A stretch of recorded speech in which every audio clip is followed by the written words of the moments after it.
Hi, இந்த வீடியோவில் நம்ம என்ன பார்க்க போகிறோம் அப்படின்னா ஃப்ளட்டரில் ஒரு பேசிக் அப்ளிகேஷன் நம்ம க்ரியேட் பண்ண போகிறோம். ஃப்ளட்டர் நீங்கள் லேர்ன் பண்ணுறதுக்கு ஃபாஸ்டர் அண்ட் ஈஸியஸ்டான வே என்ன அப்படின்னா ஒரு ப்ராஜெக்டில் நீங்கள் ஒர்க் பண்ணி பார்க்குறது தான்.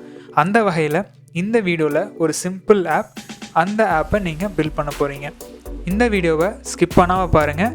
ஒரு சிம்பிள் ஆப் இந்த வீடியோ எண்ட் ஆகிறப்போ உங்கள் கையில் இருக்கும். இப்போது நம்மளுடைய டெர்மினல் போயிட்டு ஃப்ளட்டர் ஆப் நம்ம க்ரியேட் பண்ணலாம். ஸோ ஃப்ளட்டர் ஆப் க்ரியேட் பண்ணாக்கான கமெண்ட் ஃப்ளட்டர் க்ரியேட் நம்மளுடைய ப்ராஜெக்ட் நேம். இந்த ப்ராஜெக்ட்டுக்கு நம்ம Emoji அப்படிங்கிற நேமை நம்ம யூஸ் பண்ணலாம். இப்போது ப்ராஜெக்ட் க்ரியேட் ஆகிடுச்சு. இந்த ப்ராஜெக்ட்டை நம்ம VS Code யூஸ் பண்ணி எடிட் பண்ணலாம். ஸோ நம்ம ப்ராஜெக்ட்டுக்கு 2 விஷயம் தேவைப்படுது. ஃபர்ஸ்ட் திங், நம்ம டிவைஸுடைய அசைவுகளை நம்ம டிடெக்ட் பண்ணணும். இன்னொரு விஷயம், அந்த அசைவுகளுக்கு ஏற்ற மாதிரி நம்மளுடைய எமோஜிஸை நம்ம சேஞ்ச் பண்ணணும். இப்போது அந்த ஷேக் டிடெக்ஷன் பண்ணுறதுக்காக நம்ம ஒரு பேக்கேஜ் நம்ம யூஸ் பண்ண போகிறோம். ஃபர்ஸ்ட் நம்மளுடைய பப்ஸ்பெக் YAML போயிட்டு ரிமூவ் ஆல் கமெண்ட்ஸ் அப்படிங்கிற இந்த கமெண்ட் யூஸ் பண்ணி நம்ம எல்லா கமெண்ட்ஸையும் அன்வான்ட் கமெண்ட்ஸ் எல்லாத்தையும் நம்ம ரிமூவ் பண்ணிவிட்டு இப்போது நம்ம பேக்கேஜ் நம்ம ஆட் பண்ணலாம். ஸோ என்ன பேக்கேஜ் அப்படின்னா shake_gesture அப்படிங்கிறதா நம்மளுடைய பேக்கேஜ். ஸோ இந்த பேக்கேஜ் நம்ம டிவைஸுடைய ஷேக்கிங்கை வந்து நம்ம டிடெக்ட் பண்ணுறதுக்காக யூஸ் பண்ணக்கூடிய இந்த பேக்கேஜ். இப்போது நம்ம பேக்கேஜ் ஆட் பண்ணிட்டோம். ஸோ இப்போது அடுத்து நம்மளுடைய main.dot ஃபைல் போயிட்டு எக்ஸிஸ்டிங்காக இருக்கக்கூடிய இந்த கமெண்ட்ஸும் நம்ம டெலீட் பண்ணிடலாம். டெலீட் பண்ணதுக்கப்புறம் இப்போது நமக்கு ஒரு ஸ்டேட்லெஸ் விஜெட் இருக்குது.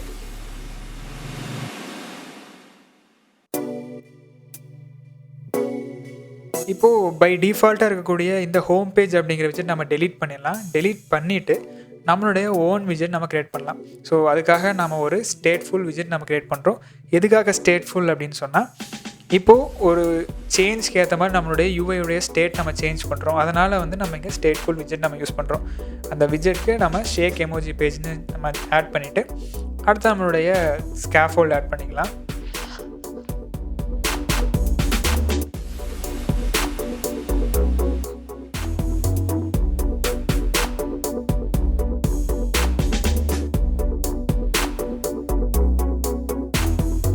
இப்போது நம்ம ஒரு பேசிக் ஸ்ட்ரக்சர் க்ரியேட் பண்ணியிருக்கோம். இந்த ஸ்ட்ரக்சரை நம்ம ரன் பண்ணி பார்க்கலாம். ஸோ நமக்கு ஆப் டிசைன் எப்படி வந்திருக்கு அப்படின்னு சொல்லிட்டு. ஸோ நமக்கு ஆப் லான்ச் ஆகிடுச்சு. நமக்கு ஒரு blank ஸ்க்ரீன் மட்டும்தான் வருது. இப்போது நமக்கு சென்டரில் ஒரு எமோஜி வந்து நமக்கு வரணும். ஸோ அதுக்காக சென்டருங்கிற விஜெட் யூஸ் பண்ணிவிட்டு ஸோ அதுக்குள்ளே டெக்ஸ்ட் அப்படிங்கிற விஜெட் யூஸ் பண்ணி நம்ம எமோஜிங்கிற ஒரு ஸ்ட்ரிங்கை நம்ம பாஸ் பண்ண போகிறோம். இந்த இடத்துல எமோஜியும் ஒரு யூனிகோட் கேரக்டர் தான். ஸோ அதனால் இதை வந்து நம்ம ஸ்ட்ரிங்காக கன்சிடர் பண்ணிக்கிறோம். இப்போ நம்ம இதை ரன் பண்ணுறப்போ நமக்கு ஒரு சின்னதாக தெரியுது. ஸோ இப்போ இதனுடைய சைஸ் நம்ம பெருசு பண்ணணும். அதுக்காக என்ன பண்ணுறோம் அப்படின்னா டெக்ஸ்டுடைய ஸ்டைலை சேஞ்ச் பண்ணுறோம். அதுக்கு ஸ்டைலுங்கிற பேராமீட்டரில் டெக்ஸ்ட் ஸ்டைல் அப்படிங்கிற ஒரு கிளாஸ்க்குள்ளே ஃபாண்ட் சைஸ் அப்படிங்கிற பேராமீட்டர் சேஞ்ச் பண்ணிவிட்டு நம்ம அதனுடைய சைஸ் நம்ம பெருசு பண்ணிட்டோம். இப்போது நமக்கு ரேண்டமான எமோஜிஸ் வேணும் அப்படிங்கிறதுனால ஒரு ரேண்டம் அப்படிங்கிற ஒரு ஃபங்க்ஷன் நம்ம க்ரியேட் பண்ணலாம். கெட் ரேண்டம் எமோஜி அப்படின்னு சொல்லிட்டு இந்த ஃபங்க்ஷன் என்ன பண்ணும் அப்படின்னா ரேண்டமான எமோஜிஸ், நிறையா எமோஜிஸ் இருக்கக்கூடிய லிஸ்ட்லேருந்து ரேண்டமான ஒரு எமோஜிஸை நமக்கு ரிட்டர்ன் பண்ணக்கூடிய ஒரு விஷயத்தை இந்த ஃபங்க்ஷன் நமக்கு பண்ணும். ஸோ அதுக்கு ஃபஸ்ட்டு நமக்கு லிஸ்ட் ஆஃப் எமோஜிஸ் வேணும். நீங்கள் இந்த லிஸ்ட் ஆஃப் எமோஜிஸை நீங்கள் இன்டர்நெட்லேருந்து நீங்கள் எடுத்துக்கலாம். லைக் ChatGPT எது வேணால் யூஸ் பண்ணிக்கலாம். இப்போது ஒரு ரேண்டம் நம்பர் நம்ம எடுக்கணும் அப்படின்னா அதுக்கு நம்ம ரேண்டம் அப்படிங்கிற ஒரு கிளாஸ் யூஸ் பண்ணுறோம். மேத் அப்படிங்கிற ஒரு பேக்கேஜ்லேருந்து அது பை டிஃபால்ட்டாக டாட்டில் இருக்கும். இப்போது ரேண்டம்ங்கிற கிளாஸில் இருக்கக்கூடிய நெக்ஸ்ட் இன்ட் அப்படிங்கிற மெத்தட் என்ன பண்ணும் அப்படின்னா நம்ம கொடுத்துருக்கக்கூடிய மேக்ஸிமம் வேல்யூலேருந்து மேக்ஸிமம் லிமிட்டாக வச்சுட்டு அதிலிருந்து ஒரு ரேண்டம் நம்பரை நமக்கு ரிட்டர்ன் பண்ணும். இப்போது நம்மளுடைய மேக்ஸிமம் லிமிட் நம்ம எதை வச்சு டிட்டர்மைன் பண்ணுறோம் அப்படின்னா எமோஜிஸ் அப்படிங்கிற லிஸ்ட்டுடைய லென்த்லேருந்து நம்ம டிட்டர்மைன் பண்ணுறோம். ஏன் நம்ம இங்கே -1 யூஸ் பண்ணுறோம் அப்படின்னா நம்ம ரேண்டம் நம்பர் அப்படிங்கக்கூடிய அந்த வேரியபிளை நம்ம இண்டெக்ஸாக பயன்படுத்த போகிறோம். இண்டெக்ஸ் அப்படிங்கிறப்போ 0லேருந்து தான் ஸ்டார்ட் ஆகும். அப்போது மேக்ஸிமம் வேல்யூ 10 அப்படின்னா 10-1 தான் இருக்கும். இப்போது அந்த எமோஜிஸ் லிஸ்ட்லேருந்து நம்ம அந்த ரேண்டம் நம்பர் யூஸ் பண்ணி நம்ம ரிட்டர்ன் பண்ணும்பொழுது நமக்கு ஒரு ரேண்டம் வேல்யூ கிடைக்கும். இப்போது அந்த ஃபங்க்ஷனை நம்ம டைரெக்டாக டெக்ஸ்ட்டில் நம்ம கால் பண்ணலாம். இப்போது நம்ம ரன் பண்ணும்பொழுது நமக்கு ஒரு ரேண்டமான ஒரு எமோஜி நமக்கு டிஸ்பிளே ஆகுது.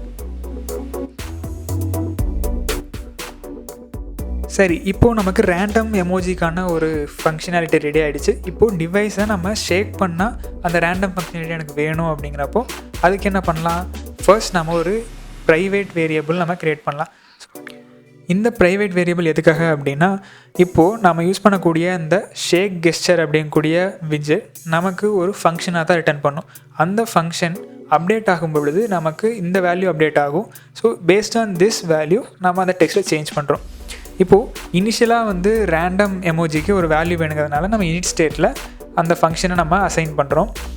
இப்போ நம்ம சேஞ்சஸ் பண்ணிட்டோம். இதை நம்ம ரீலோட் பண்ணுறதுக்கு முன்னாடி ஒரு விஷயம் சொல்லணும்னு நினைக்கிறேன். என்ன அப்படின்னா, லேட் ஸ்ட்ரிங் அப்படிங்கிறது ஒரு அன்இனிஷியலைஸ்டு வேல்யூ, இனிஷியல் வேல்யூ அது கிடையாது. இனிட் ஸ்டேட் பண்ணுறப்போ நமக்கு அப்போ தான் வேல்யூ அசைன் ஆகுது. இப்போ நான் ரீலோட் பண்ணும்பொழுது என்ன ஆகும் அப்படின்னா, நம்ம டேரெக்டாக பில்ட் மெத்தட் நம்ம கால் பண்ணும்பொழுது அன்இனிஷியலைஸ்டு வேல்யூ அப்படிங்கிற நமக்கு எரர் வருது. எதனால் அப்படின்னா, நமக்கு இது நம்ம இனிஷியலைஸ் பண்ணலை. ஸோ இதை நம்ம சால்வ் பண்ணணும் அப்படிங்கிறப்போ நம்ம ஹார்ட் ரீஸ்டார்ட் பண்ணணும். ரீலோட் பண்ணாமல் நம்ம ரீஸ்டார்ட் டேரெக்டாக பண்ணும்பொழுது என்ன ஆகும் அப்படின்னா, நமக்கு அந்த இனிட் ஸ்டேட்டும் கால் ஆகும், இனிஷியல் வேல்யூ நமக்கு அசைன் ஆகும். இப்போது நமக்கான அந்த சென்டர் விட்ஜெட்டை நம்ம ஷேக் கெஸ்டர் அப்படிங்கக்கூடிய பேக்கேஜுடைய விட்ஜெட் வச்சு நம்ம அசைன் பண்ணலாம். ஸோ இந்த விட்ஜெட் என்ன பண்ணும் அப்படின்னா, ஆன் ஷேக் அப்படிங்கிற ஒரு பேராமீட்டர் இருக்கும். ஸோ இந்த ஃபங்க்ஷன் எப்போ எக்ஸிக்யூட் ஆகும் அப்படின்னா, எப்போல்லாம் டிவைஸ் வந்து ஷேக் ஆகுதோ அப்போல்லாம் இந்த ஃபங்க்ஷன் கால் ஆகும். ஸோ இந்த ஃபங்க்ஷனில் நம்ம அந்த ரேண்டம் எமோஜியுடைய வேல்யூ என்ன பண்ண போகிறோம்னா, கெட் ரேண்டம் எமோஜிங்கிற ஃபங்க்ஷனுக்கு அசைன் பண்ணுறோம். அப்போது என்ன ஆகும், எப்போல்லாம் ஷேக் ஆகுதோ அப்போல்லாம் அதோட வேல்யூ அசைன் ஆகும். இப்போ நம்ம ஷேக் பண்ணும்பொழுதும் அசைன் ஆகலை, சேஞ்ச் ஆகலை அப்படின்னா என்ன ரீசன் அப்படின்னா, நம்ம வேல்யூ சேஞ்ச் ஆகிடுச்சு, பட் ஸ்டேட் அப்படியே தானே இருக்குது. ஸோ செட் ஸ்டேட் அப்படிங்கிற ஃபங்க்ஷன் யூஸ் பண்ணி நம்ம அந்த ஸ்டேட்டை நம்ம திரும்ப அப்டேட் பண்ணுறோம். இப்போ நான் ரீஸ்டார்ட் கொடுக்கும்பொழுது என்ன ஆகுது அப்படின்னா, நம்மளுடைய சேஞ்சஸ் அப்டேட் ஆகிடுச்சு. இப்போ நம்ம ஷேக் பண்ணும்பொழுது என்ன ஆகுதுன்னா, செட் ஸ்டேட் கால் பண்ணிவிட்டு நமக்கு புது புது எமோஜிஸ் நமக்கு வருது. ஸோ இது ஒரு ரொம்ப பேசிக்கான சிம்பிள் ஆப். இந்த ஆப்பில் ஸ்டேட்ஃபுல் விட்ஜெட்னா என்ன, அதை எப்படி யூஸ் பண்ணலாம் அப்படிங்கிறதுக்கான விஷயங்களும் நீங்கள் கற்றுருப்பீங்கன்னு நினைக்கிறேன். இந்த ஆப் பற்றின ஏதாவது டவுட் இருந்துச்சு அப்படின்னா கமெண்ட்ஸில் சொல்லுங்கள். இன்னொரு நெக்ஸ்ட் வீடியோவில் இதை விட இன்ட்ரெஸ்டிங்கான இன்னொரு அப்ளிகேஷனோட இன்னொரு கான்செப்டோட பார்க்கலாம். பாய்.